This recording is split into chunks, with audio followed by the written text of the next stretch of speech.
Senang bertemu sekali lagi di dalam proses KPR 2, Kisah Para Rasul Fatsal 2 bersama. Saya sangat menghargai saudara sudah mengikuti sejauh ini. Memang perjalanan itu bukan perjalanan yang pendek, tetapi bersama-sama kita dengan pertolongan dan bimbingan dari Tuhan akan membuat gereja-gereja kita menjadi gereja yang berguna dan mendirikan kerajaan Allah di atas bumi.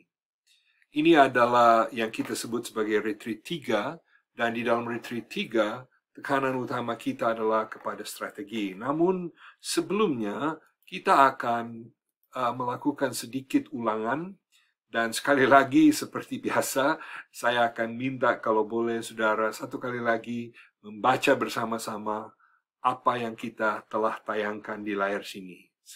Bersama-sama kalau boleh ya, saya baca. Transformasi bukanlah tujuan. Bagi jemaat, itu bukanlah tempat ketibaan di mana perjalanan transformasi dapat dikatakan telah berakhir. Transformasi merupakan perjalanan yang terus-menerus berlangsung. Jemaat tidak bertransformasi satu kali saja.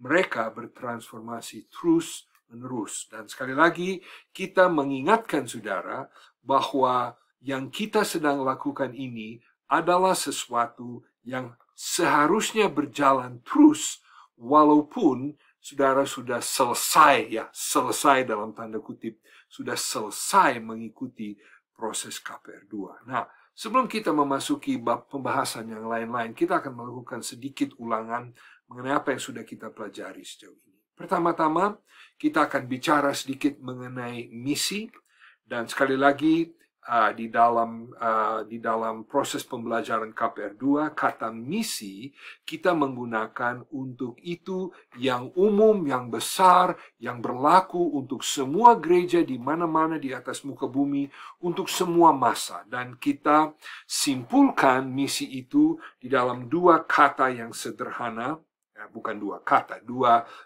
ayat atau dua bahagian firman Tuhan yang sederhana, yaitu mengenai amanat agung, di mana di dalam amanat agung Tuhan memanggil kita untuk menjadikan semua bangsa muridnya, lalu kemudian perintah agung, di mana Tuhan mendorong kita, mengharuskan kita untuk mengasihi Allah dengan seluruh hati, jiwa, dan raga, dan mengasihi sesama seperti diri kita sendiri. Nah, kami tidak akan mendalami ini sekali lagi, kecuali mengatakan bahwa misi ini harus betul-betul tertanam di dalam gembala, di dalam tim visi, dan di dalam jemaat. Jadi kami menghimbau kepada gembala-gembala untuk berkali-kali kembali kepada gagasan-gagasan dasar ini, yaitu bahwa Tuhan telah memanggil gerejanya untuk melakukan sesuatu. Dan ini yang kita sedang maksudkan sebagai misi. Nah, di dalam Kisah Para Rasul Fatsal 2, kita telah memetik atau melihat di dalamnya bahwa gereja yang sebenarnya, gereja yang mengikuti pola anutan dari gereja abad pertama, adalah gereja yang menekan hubungannya, yaitu persekutuan, adalah gereja yang menekan pertumbuhan dari jemaat, yaitu kita sebut dengan kata pemuridan, adalah gereja yang menekankan pelayanan, yaitu masing-masing jemaat akan melayani di dalam tempat di mana Tuhan maksudkan untuk dia, dan kita menggunakan istilah pelayanan yang berorientasi kepada karunia. Maksudnya kita melayani sesuai dengan karunia yang Tuhan berikan kepada kita, dan kita akan membahas hal itu agak lebih panjang sebentar. Dan salah satu fungsi yang keempat adalah penginjilan, yaitu pergi keluar dari 4 tembok gereja dan menjangkau mereka yang belum kenal Tuhan, belum menjadi muridnya. Dan semua itu berkisar pada atau berpusat pada beribadah. Dan di sini kita hanya mengingatkan satu kali lagi bahwa ibadah itu termasuk kebaktian, tetapi bukan hanya kebaktian. Ibadah itu segala sesuatu yang menyangkut menjadi lebih dekat kepada Tuhan. Jadi di dalam sebuah gereja setempat, ibadah atau penyembahan itu akan menyangkut kebaktian jelas, tapi akan juga menyangkut kehidupan doa masing-masing jemaat, baik secara pribadi maupun secara gereja setempat, pengertian mereka akan kehendak Allah, kegiatan-kegiatan praktek-praktek rohani seperti puasa, doa, memberi, dan seluruhnya itu. Semua itu tercakup di dalam istilah ibadah. Nah, dari situ kita mulai berpikir mengenai visi. Nah, saya mengulangi bahwa visi itu berbicara mengenai penerapan misi Allah, aplikasi misi Allah yang berlaku di mana-mana. Visi adalah bagaimana hal itu, bagaimana misi Allah berlaku untuk kita. Dan yang kami menekan berulang-ulang adalah visi dengan huruf V itu berbeda dari gereja ke gereja karena situasi di dalam masing-masing gereja juga berbeda. Ingat, kita bicara mengenai 3 sumber dari visi dalam sebuah gereja setempat, yaitu beban atau passion yang ada pada hati gembala, karunia dan passion yang ada pada jemaat yang menjadi bahagian dari gereja itu, dan jelas kebutuhan dari masyarakat yang ada di keliling gereja itu. Jadi kalau kita betul-betul mendengar suara Allah, Tuhan akan memberikan kepada kita visi yang cocok untuk gereja kita setempat. Dari sini kita dengan hanya cepat-cepat mengulang beberapa pernyataan, visi dengan berani mengeksplorasi kemungkinan-kemungkinan. Visi menjawab pertanyaan kemana dan mengapa.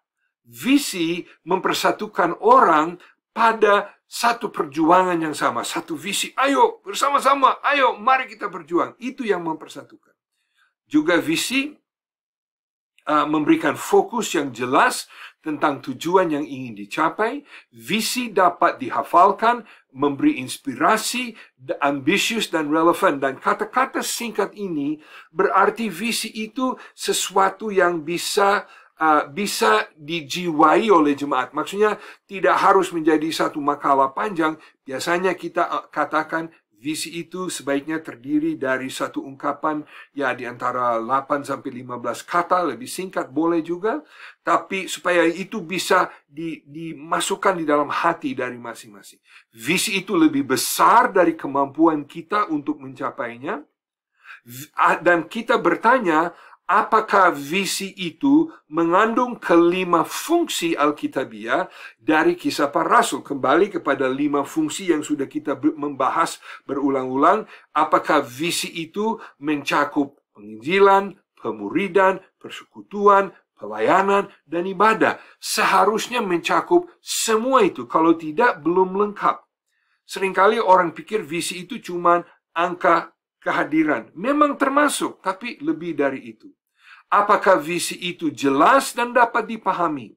Apakah jemaat Anda dapat mewujudkan? Nah, di sini saya sekali lagi mengulangi bahwa perlu ada suatu keseimbangan di antara iman dan realita. Visi yang tidak membuat kita stretch, visi yang tidak membuat kita mau bergerak berdasarkan iman lebih dari kemampuan kita, itu bukan visi. Sebaliknya, visi yang amat terlalu besar, yang tidak cocok, itu juga akan membuat orang menjadi kecewa dan mereka tidak akan bertindak. Apakah visi itu vital? Vital itu berarti hidup, dan urgen. Urgen itu berarti mendesak bagi gereja Anda. Apakah visi itu berfokus kepada masa depan? Dan ada orang yang memberi definisi visi adalah pandangan dalam hati dari apa yang akan kita ingin mencapai di dalam masa depan. Apakah visi itu menuntut adanya iman untuk menggenapinya? Apakah visi itu berarti? Ya, kalau betul-betul visi itu didasarkan pada amanat agung dan kepada perintah agung, pasti visi itu akan berarti. Apakah visi itu membawa Anda ke tingkat yang lebih tinggi? Yang jelas kita harap demikian. Dan kemudian di dalam retreat yang lalu, yang baru selesai, kita bicara mengenai nilai-nilai inti. Nah, nilai-nilai inti, dan saya, kalau saudara pegang bahan yang kami siapkan, saya berada pada halaman 4. Nilai inti memberitahu cara bagaimana kita menjalankan visi itu.